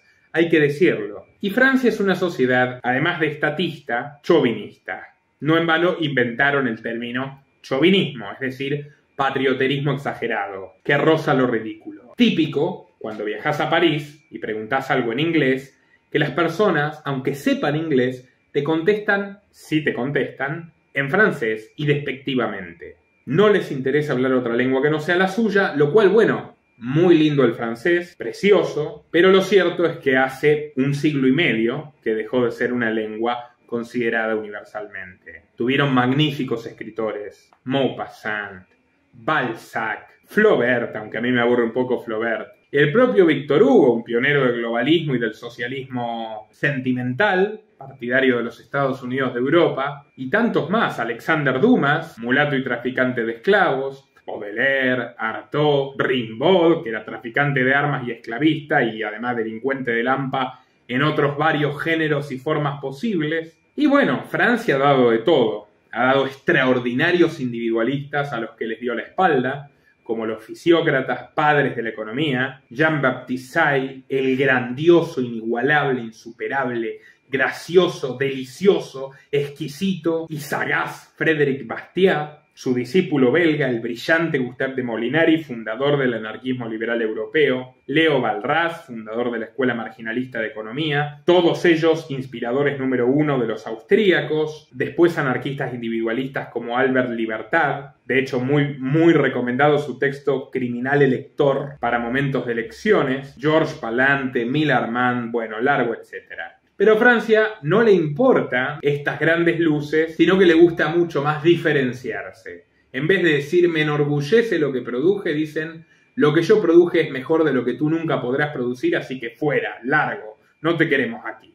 Y a los musulmanes los odian, tanto los católicos conservadores, que de hecho comparten muchas cosas moralmente con ellos, como los progres ateos, que los acusan de machistas, misóginos, largo, etc. Y lo cierto es que los musulmanes ya son prácticamente el 20% de la población francesa, muchos de ellos llevan 3 generaciones ahí, están muy bien integrados a la sociedad, son gente pacífica, son gente trabajadora, no son extremistas, pero los pisotean y los provocan permanentemente. Bueno, en este caldo de cultivo el Frente Nacional con Jean-Marie Le Pen estuvo a esto de llegar a la presidencia en el año 2002, pero perdió en segunda vuelta contra Jacques Chirac. Marine Le Pen fue la directora de Asuntos Legales del partido del año 2003, que se convirtió en vicepresidenta, más por el apoyo de los votantes que de su padre, que siempre la trató mal, siempre la prejuzgó y siempre la echó a menos. En los años siguientes fue levantando perfil y llegó a ser la jefa de campaña presidencial de 2007. Ahora, cuando su padre, Jean-Marie, fue condenado en febrero de 2008 por haber dicho en una entrevista que la ocupación nazi en Francia no fue particularmente inhumana, Le Pen decidió romper con ese antisemitismo, se volvió abiertamente sionista, llenó la cúpula del partido de prominentes judíos franceses y proclamó su amistad absoluta hacia el Estado de Israel, lo que por cierto más tarde le permitiría congraciarse con otro gran sionista y partidario de los crímenes israelíes contra Palestina, que es Vladimir Putin. Pero tiempo al tiempo. Pese a esa reconversión ideológica del partido, Le Pen, hija, mantuvo la postura antimigratoria y de hecho acusó, ella, la hija del nazi, a los musulmanes de ser nazis por haber bloqueado ciertas calles de sus barrios en Francia para realizar sus oraciones. Otro dato interesante, Marine Le Pen, la supuesta ultraderechista y tal, que todos los medios tildan como el demonio, frente a Macron, se ha manifestado a favor de mantener la legalidad del aborto, ha dicho que ella es una feminista, nacional pero feminista, y al mismo tiempo, a través de la compañía Republic Technologies, tiene un buen paquete accionario en la principal empresa que fabrica papelillos para los fumadores de marihuana, me incluyo, de todo el mundo, OCB. Y ese interés creado la ha llevado incluso a defender la idea de la liberalización completa del cannabis en Francia. Así que bueno, muy ultraderechista, la verdad que no es Marine Le Pen. Supo explotar muy bien la tendencia anti-establishment, desde el 2014 dio un batacazo, ganó las elecciones europeas en Francia, colocó un montón de eurodiputados dispuestos a disolver la Unión Europea en Bruselas y se llevó más de un cuarto de los votos de aquellas elecciones legislativas, convirtiéndose en un centro de la atención internacional antes incluso de que aparezca en escena Donald Trump. Para 2015, muy inteligente, expulsó a su padre del partido que él mismo había fundado, sosteniendo que sus declaraciones infamantes contaminarían la campaña electoral. Y créanlo o no, la jugada le salió bien y logró conservar a buena parte de sus electores. ¿Qué es lo que está haciendo Macron ahora para frenar a Marine Le Pen? Bueno, financiaron, ayudaron a un candidato ultraderechista que se llama Éric Zemmour para quitarle votos por derecha a Le Pen. ¿Qué fue lo que consiguieron? Lo contrario a lo que buscaban. Torpe maniobra de Macron. Ahora que hay un candidato a la derecha de Le Pen, muchos centristas hartos de Macron están empezando a mirarla con simpatía y eso ha determinado que le pise los talones en las encuestas. Pero bueno, volvamos al pasado. Recordarán el atentado de Charlie Hebdo, el tradicional semanario satírico francés. Dos encapuchados entraron con fusiles de asalto en las oficinas de la revista, dispararon 50 tiros, se cargaron a 12 personas e hirieron a otros 11 al grito de «Alá es el más grande». Se identificaron como pertenecientes a Al-Qaeda en la península arábiga y en su frustrada fuga se cargaron a 5 inocentes más y otros 11 que resultaron heridos. Francia elevó al máximo la alerta de terrorismo, desplegó soldados en Picardía, la región natal de Macron, en la isla de Francia, en París, y antes de que puedan decir nada, a los presuntos autores los fusilaron. La policía se los cargó. ¿Qué es lo que nadie cuenta de esta historia, de este atentado y de esta tragedia? Bueno, que las presuntas evidencias que vinculaban a Al-Qaeda con el atentado hacían agua por los 4 costados, eran muy endebles. Yo lo recuerdo porque en ese entonces lo investigué, me consultaron varios diarios al respecto. Por ejemplo, el atentado se habría causado porque hicieron una caricatura ridiculizando a Mahoma, lo cual está prohibido en el Islam. Bueno, lo normal como represalia hubiera sido destruir el material de la revista. Podría haber sido, por ejemplo, explotar la sede, incendiarla, no atacar a tiros. Otra cosa, la tarjeta nacional de identidad, el DNI, la identificación oficial de uno de los autores, la encontraron en la guantera del auto. Jamás. Nunca Al-Qaeda operó de esta forma, jamás. De hecho, son expertos en utilizar identificaciones falsas. Otra cosa, la ropa con la que vestían no era la que regularmente usan los yihadistas. Y otra cosa, no dispararon indiscriminadamente, sino quirúrgicamente, cargándose a quien querían cargarse. Esa discriminación tampoco se condice con los atentados suicidas, que de hecho huyeron, por lo tal no fueron mártires, como suele suceder en esos casos. Y otra cosa que despertó mucha sospecha fue la grabación de cómo ejecutaron a un policía. ¿Quién estaba grabando? ¿Por qué estaba grabando? Y lo peor de todo, ¿por qué la policía no rastreó a esa persona? ¿Por qué no lo citaron como testigo? ¿Por qué no apareció sangre en la cabeza del policía?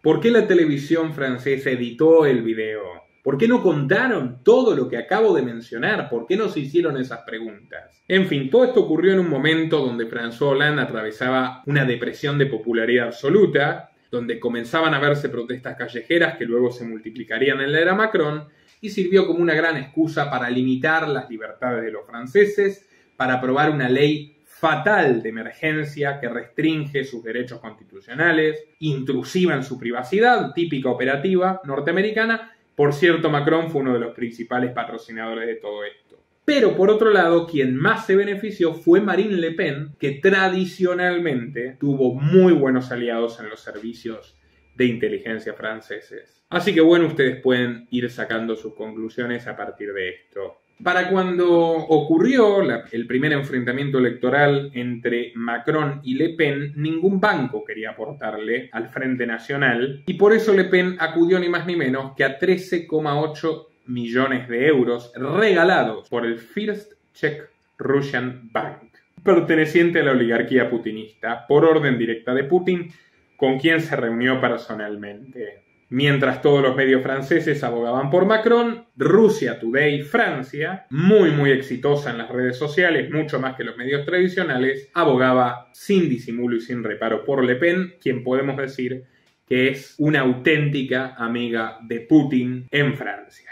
Bueno, todo esto lo que generó es que ya Macron, siendo gobierno, no tome una postura antiputinista, sino que trate de mantenerse cerca de él, lo cual vemos hasta el día de hoy como una forma de equilibrar sus apoyos en política francesa. Por esa razón, si bien en la primera campaña electoral el ejército de trolls y hackers rusos, que podrán encontrar un excelente informe aquí, se los recomiendo mucho, vale la pena, atacó a Macron, pero ya a partir de la mitad de su mandato y en esta campaña no vemos que ocurra lo mismo, porque Putin lo mira con distancia, pero con cierta simpatía. Como les dije al principio, Macron es un hombre que pone huevos en todas las canastas. Con un 34% de los votos en segunda vuelta, Le Pen quedó segunda y Macron obtuvo su victoria apoyado en una coalición que reunía a los antiguos rivales que gobernaron Francia durante 50 años. La derecha golista, el Partido Socialista, que de hecho Macron traicionó, grupos ecologistas y comunistas se aunaron para apoyar a En Marcha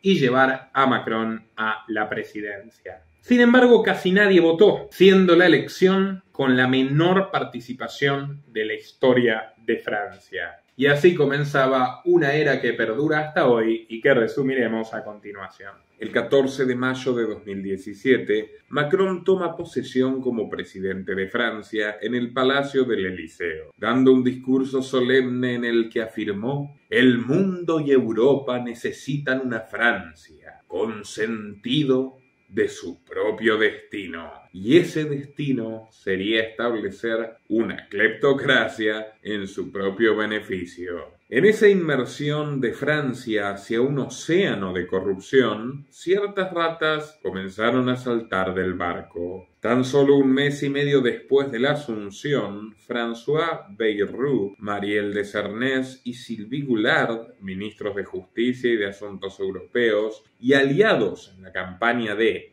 En Marcha, anunciaron su renuncia por ser acusados de obtener dinero del Parlamento inventando empleo ficticio. El 1 de junio, luego de que Trump avisara que sacaría a su país del Acuerdo Climático de París, un pacto socialista ecologista restrictivo de la extracción energética y de la producción industrial, cerró su proclama con la frase «Make America Great Again», y Macron salió en televisión reluciendo su ironía al fomentar su iniciativa Make Our Planet Great, invitando a que toda la sociedad se una para luchar contra el mito del calentamiento globalista. Estados Unidos le dio la espalda al mundo, dijo Macron, pero Francia no le dará la espalda a los estadounidenses. Claro que no. Horas más tarde concretaría su primera tanda de acuerdos millonarios para hacer aún más rico al pope ecologista estadounidense Bill Gates. En enero del año 2018, Macron y Trump tuvieron que verse las caras, como podrán ver no con mucho gusto, en el foro de Davos para enero del año 2018. Concurrieron además varias estrellas de la política, como el monarca español Felipe VI, pasando por la entonces primer ministra británica Theresa May, la ya histórica canciller alemana Angela Merkel y Mauricio Macri, el anfitrión. Macron intervino con una ponencia que comenzó con la frase «Francia ha vuelto» y agregó que nunca habrá un éxito francés sin un éxito europeo. En su regreso al país galo impulsó una ley que aumentaba el número de obligatorias para los niños de 3 a 11 años, si querían ser admitidos en guarderías o escuelas. Para marzo de 2018, Macron siguió agregando leyes a su repertorio totalitario. Aprobó una legislación feminista radicalísima para perseguir el acoso en las calles, que incluía multas de hasta 3.000 euros para los reincidentes. Su artífice, la secretaria de Estado de Igualdad, Marlene Schiappa, mujer de Soros, la llevó al Consejo de Ministros defendiendo que Francia era la cuna del feminismo y que ya era hora de pasar de la filosofía a la acción. Schiappa utilizó algunos ejemplos particulares para explicarse. Un acoso criminal es seguir a una mujer hasta el metro, varias calles y pedirle su número de teléfono. Bueno. La ley, que implicó 420 millones de euros de presupuestos, también contemplaba el acoso en las redes, lo cual incluye decirle a una mujer que es muy bonita. Tomen nota. Nada de esto simpatizó la sociedad francesa. De hecho, contra lo que Macron esperaba, terminó generando un fuerte movimiento contra el feminismo y la cultura de la cancelación. Algo de lo que hablamos con mi querida amiga Nancy Giampaolo, de hecho nuestra corresponsal en Francia, en este anterior programa. Sin embargo, la política de Macron con sus opositores siguió siendo feroz. Al comediante Dieudonné Bala lo encarcelaron bajo la acusación de antisemitismo. Al filósofo autodidacta Alain Soral, crítico social, gran crítico del gobierno de Macron, también. Ya lo vemos como Trudeau, los estandartes de los derechos humanos suyos, nunca de los demás. A nadie le parece una coincidencia que aquel 17 de abril, apenas unas semanas más tarde, el matrimonio Gates volviera a visitar París y se reuniera con Macron no por 15 minutos, como suelen ser esos encuentros oficiales, sino por 6 horas, hasta entonces la reunión más larga de todo su mandato. Bill Gates alabó al presidente por sus políticas e insistió en que persevere en mejorar el empoderamiento femenino y la seguridad sanitaria. Abordaron la necesidad de continuar la lucha contra enfermedades como el SIDA, descubierta por Montagnier, qué ironía, la tuberculosis y la malaria, facilitando programas financiados por Bill Gates, por supuesto. Ahora, ¿cuál es la otra cara del asunto? Que Francia comenzó a inyectar millones de euros en las iniciativas de Gates. Una vez más, una mano lava la otra y las dos lavan la cara. El resto de lo conversado no trascendió las lujosas paredes del palacio. Mientras Macron seguía cumpliendo como un buen alumno las tareas de la agenda globalista, su séquito se caía pedazo a pedazo. Su entorno más íntimo lo acusaba de tiranzuelo, explotador y venenoso, en tanto que los ciudadanos comenzaban a advertir que algunas figuras del gobierno de las nuevas generaciones tenían lo peor de las anteriores. El 18 de julio, Le Monde reveló el escándalo de Benalla. Alexandre Benalla, responsable de seguridad de Macron, jefe de seguridad presidencial concretamente, fue acusado de haber violentado a 2 personas usurpando la función policial durante una manifestación parisina ocurrida el 1 de mayo. En esa velada sangrienta, el Eliseo había autorizado a Benalla a participar como observador en una operación de conservación del orden. La guerra es la paz, diría Orwell. Pero en vez de eso, Benalla decidió tomar una posición un poco más activa y acabó siendo grabado con un casco policial mientras azotaba a plena luz del día a una pareja en el barrio latino. Jean Gilles, antiguo redactor de Le Monde, advirtió que Benalla era además un cultor del espionaje ilegal y que incentivaba a delatores y a infiltrados en todos los movimientos que comenzaban a oponerse a su jefe, Macron, con reminiscencias del mítico y sombrío Joseph Fouché, comisario político jacobino que terminó devenido en ministro de policía de Napoleón y que más tarde conspiraría contra Napoleón codo a codo con su viejo rival Talleyrand. Se decía que el poder de Fouché, de origen humilde y alto resentimiento social, residía en tener una oreja detrás de cada puerta de París. En este caso, el de Benalla, fue la Ley de Seguridad Nacional de Hollande la que cimentó el sistema de hipervigilancia macroniano, acabando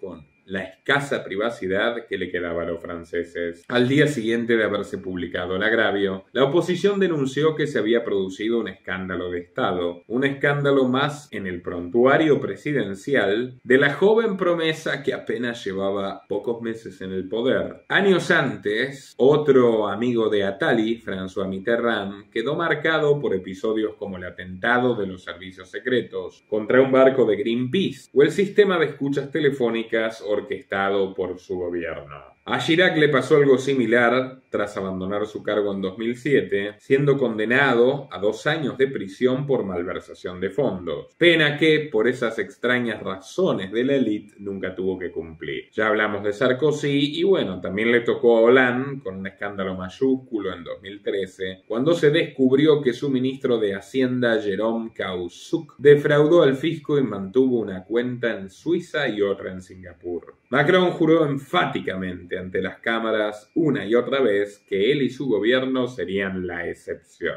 hasta que la prensa llenó sus tapas con el caso Benalla. No conforme con ello, el asunto envenenó a la asamblea durante meses. Alexandre Benalla y su coacusado Vincent Cras, un ex gendarme de 48 años, fueron objeto de 6 investigaciones judiciales y los remitieron a tribunales. Con maniobras oscuras y extorsivas y el silencio comprado a los medios, sus delitos quedaron impunes. 2 días después de que Benalla fuera despedido, Macron salió a hablar frente a las cámaras, una vez más, diciendo esta vez Si buscan un responsable, lo tienen ante ustedes. El único responsable soy yo y nadie más que yo. Lo cual a los argentinos nos recuerda ese personaje tan particular de Peter Capusotto, Juan Domingo Perdón. Un canalla, un político canalla que no para de meter la pata y aprovecharse del pueblo, pero que su mérito reside en salir a disculparse. Y todo vuelve a foja cero una y otra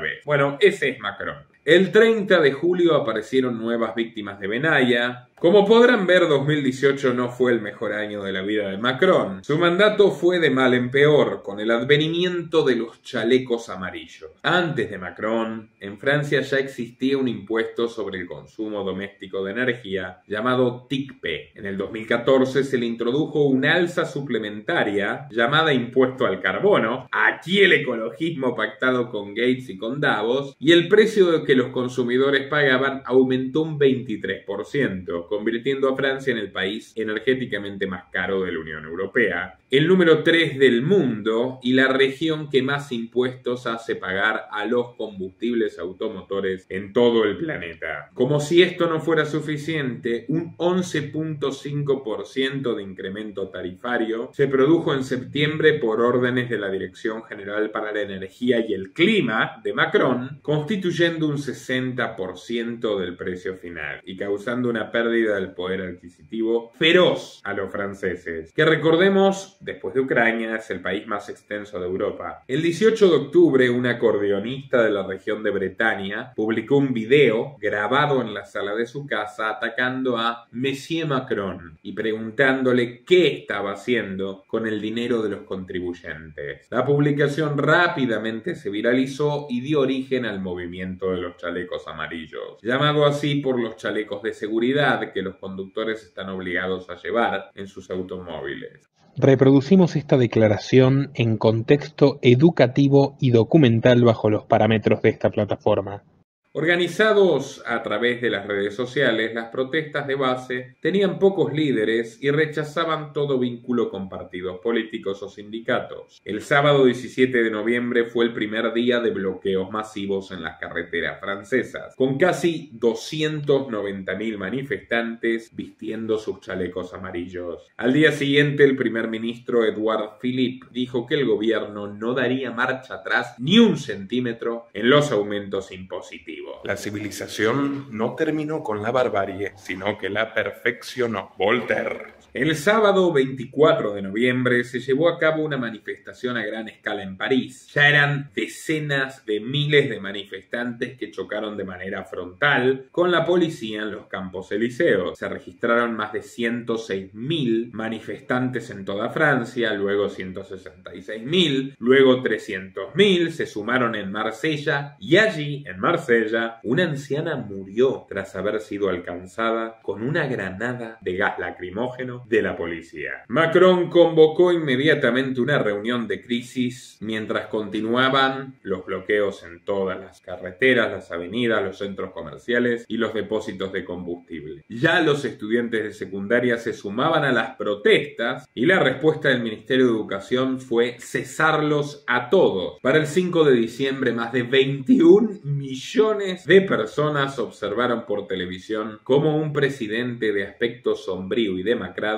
aceptaba su cuota de responsabilidad en la crisis enteramente generada por él. Bueno, él tenía una cuota de responsabilidad. Ya se iba devaluando la aceptación de las culpas y así descartaba todo tipo de aumento de impuestos, además de ofrecer sedantes financieros al vulgo. Dosis homeopáticas de demagogia. Un aumentito del salario mínimo y del pago de horas extras, una pequeña deducción de impuestos a quienes tengan muchos hijos, etc. La gente no se lo tragó y siguió protestando. 3 días después, más de 2.000 personas fueron detenidas en todo el país. Vehículos blindados se desplegaron por primera vez en la capital. El 22 de diciembre, la sede presidencial fue cerrada por seguridad. Éric Drouet, un camionero de 33 años, que era uno de los más populares referentes de la protesta, fue encarcelado por organizar una manifestación sin permiso de las autoridades. Ya para enero del 2019, Macron comenzaba a sentirse como Luis XVI durante las primeras jornadas de la famosa Revolución Francesa. 84.000 manifestantes rodearon París y la respuesta gubernamental fue desplegar 80.000 efectivos de las fuerzas de seguridad, agregando militares, un uniformado por cada manifestante desarmado, y la orden fue tolerancia cero. Los antidisturbios reprimieron con una ferocidad no vista en Francia desde fines del siglo XIX.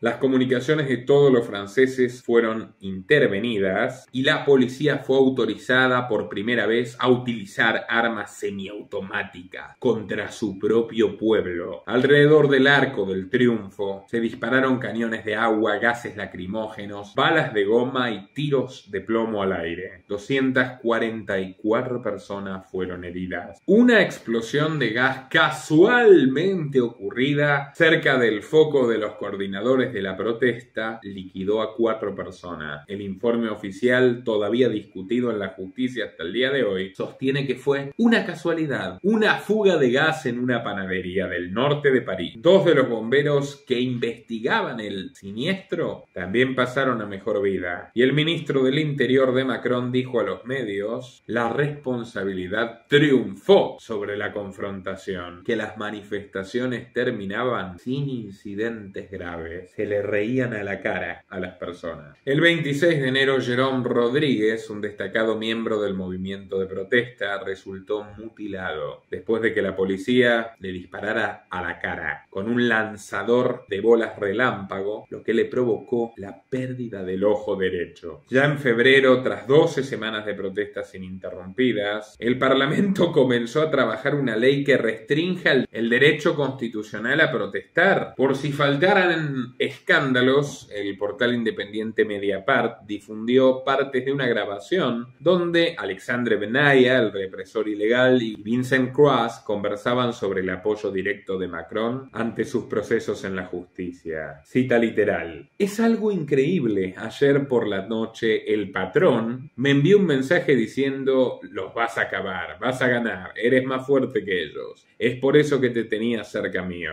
Estoy con Isma, en referencia a Ismaël Emelien, consejero especial de Macron, y estamos esperando que Le Monde pida disculpas. Videla, Pinochet, Fidel Castro. Eso es Emmanuel Macron, quien nos venden como un progresista ejemplar. Como si faltara poco, Benalla tenía también sus propios vínculos con Putin. Vincent Claes había firmado un contrato con Iskander Makhmudov, el mayor accionista y presidente de Ural Mining Metallurgical Company, la segunda minera de carbón y productora de cobre más grande de Rusia, con un patrimonio estimado de $9.000 millones. Junto con su socio comercial Oleg Deripaska, Makhmudov ha sido acusado de liderar un esquema masivo de secuestros y extorsión, fraude postal y electrónico, hackeo, lavado de dinero y amedrentamiento y chantaje dentro de los Estados Unidos en una demanda federal presentada en 2003, cuando Putin todavía era un aliado de Estados Unidos, así que tomen nota. La jefa de seguridad de Macron, Marie-Élodie Poitit, sucesora de Benalla, renunció en febrero del 19, tras que se levantaran las hipótesis de que estaba protegiendo al prófugo ni más ni menos que en su casa. Con estas armas represivas, las bolas de destello, para marzo del 19 se contaban 94 heridos graves, incluyendo 14 con ceguera monocular, y uno que tuvo que ser tratado por una hemorragia cerebral que casi lo llevó a la muerte. El ministro del Interior, Christophe Castaner, admitió que el arma causaba lesiones y que había sido utilizada más de 9.000 veces por orden directa del presidente, que en ese momento se ocupaba de reprender a Bolsonaro por la supuesta mala gestión medioambiental del Amazonas y mantener los tentáculos opresores del ex imperio francés de la antigua metrópoli en ciertos países de África. Toda una escala de prioridades.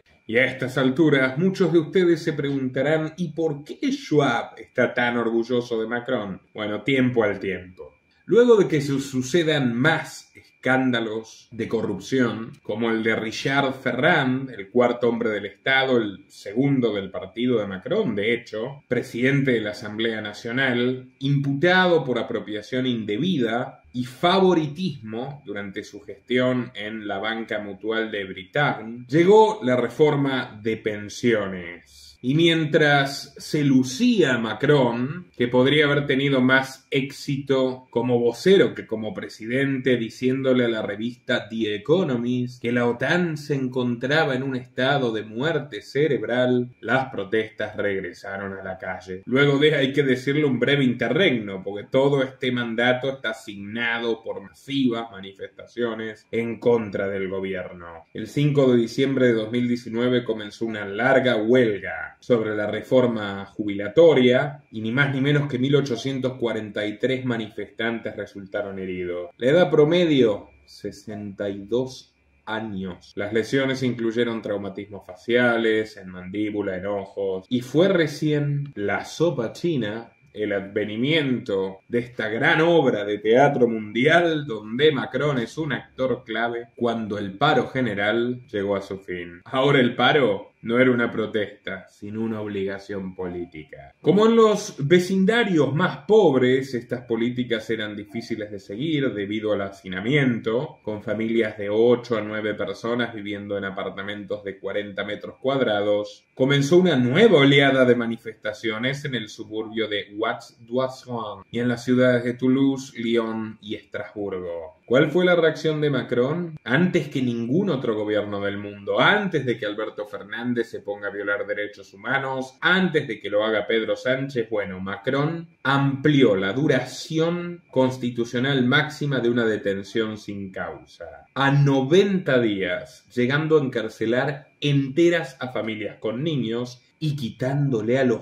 padres las custodias de los hijos. Un tirano de cabo a rabo. Mientras Francia vislumbraba la peor crisis económica de las últimas décadas y mientras el hambre volvía a la séptima nación más rica del planeta, el gobierno seguía aumentando los impuestos verdes e invirtiendo 15.000 millones de euros en iniciativas como prohibir los vuelos nacionales con una duración menor a 2 horas, algo que luego imitaría Boris Johnson por recomendación directa de Bill Gates y Pedro Sánchez en España. Y que es parte de la agenda que llegará a todos nuestros países, porque se supone que solo se podrá viajar en aviones de hidrógeno, algo en lo que ya están invirtiendo Jeff Bezos y Bill Gates, con subsidios de Biden y de Macron. ¿Y esto quién lo podrá pagar? El 1% más rico. Socialismo para todos, salvo para la élite. Con una Francia devastada, Macron decía en Twitter que la ecología es la lucha del siglo. Pero no vayan a creer que ignoraba las demás luchas. Al contrario, se encargaba de suprimirlas. Con su ley de seguridad global redobló la apuesta del autoritarismo de Hollande, prohibiendo que se filme a cualquier oficial de policía, castigando con 1 año de prisión y 45.000 euros de multa a aquel que difundiera imágenes de los miembros de las fuerzas represivas. Un auténtico oscurantismo feudal. ¡Qué ironía! ¡Qué sorpresa! El mismo día que entró en vigencia esta medida, un grupo de policías evacuaba con violencia un campamento de inmigrantes erigido en el centro de París. En las últimas filmaciones que pudieron hacerse antes de la ley Mordaza, se puede ver a agentes arrastrando las tiendas con personas dentro y golpeando a un periodista indefenso en el suelo.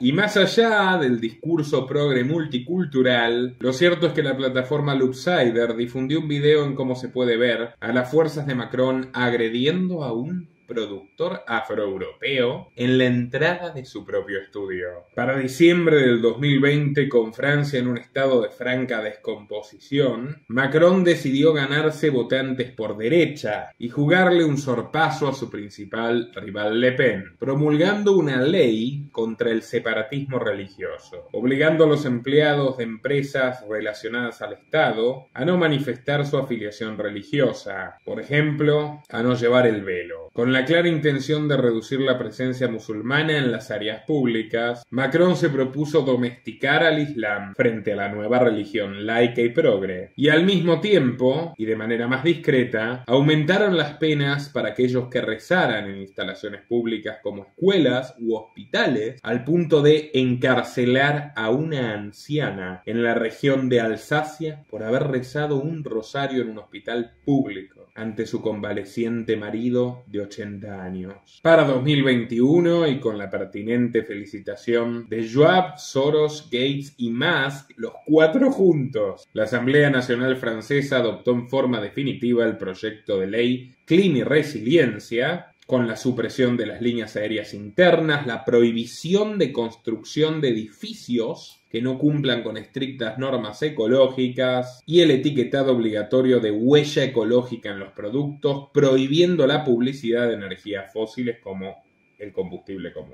Esta es la historia de Macron, así que te invito a compartirla en todas tus redes y grupos, a visitar nuestro noticiero de ayer, donde tratamos los últimos delirios regulatorios de Nueva York, los nuevos files de Biden que realmente hacen reír, confesiones de Biden, confesiones de Trump, un clima enrarecido en la política española con un inmenso despliegue de recursos por parte de un Sánchez que se resiste a perder el poder y mucho más. Y también nuestro último informe sobre el caso OceanGate, donde Xi Jinping y Macron juegan un papel importante. Una historia llena de intrigas, de personajes poderosos y de mucha mala hostia. Háganse el tiempo que vale la pena. Una vez más, los invito a contribuir desde la opción unirse de YouTube, Patreon, Bitcoin o Mercado Pago si están en Argentina, a través de los enlaces que figuran en la descripción o en el comentario destacado. Para quienes nos apoyen desde $5 mensuales en patreon.com/Nicolás Moraz, hay documentales, entrevistas e informes exclusivos para mecenas que ya no están disponibles para todo el público. Sin más que decir, estimados amigos, me despido hasta una próxima ocasión. Nuestro trabajo depende de tu apoyo. Para que siga siendo posible, realiza tu donativo desde tan solo $2 por mes a través de Patreon, en los links que están en la descripción o en el comentario destacado. También podés hacerlo a través de la opción Unirte de YouTube. Y si estás en Argentina, con el medio de tu preferencia a través de Mercado Pago.